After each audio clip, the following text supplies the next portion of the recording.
Tonight at 5:30, a fight between two Connecticut airports is taking flight. At issue, an expired license, and it's pitting Connecticut's biggest and busiest airport against another that some argue is cutting into its customer base.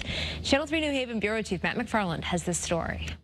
The beef boils down to whether or not the Connecticut Airport Authority, which operates Bradley International Airport, should have the power and authority to regulate and license Tweed, a competitor. Earlier this month, the Connecticut Airport Authority sent Tweed New Haven this letter, saying it was in violation of Connecticut law. According to the CAA, no entity can operate an airport in Connecticut without a license from the CAA. The letter states, if Tweed New Haven Airport Authority does not submit its application on or before the close of business on Friday, November 3rd, 2023, then the CAA will be forced to take any and all action necessary to prevent Tweed New Haven Airport Authority's continued violation of Connecticut law. The CAA says Tweed last filed for its 3-year license back in 2019.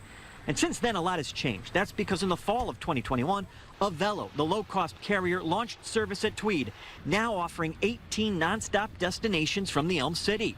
Tweed, which is awaiting federal approval on its plans to expand its runway and build a new terminal, is licensed by the Federal Aviation Administration, has its own independent airport authority, and its thought is a competitor shouldn't be regulating it.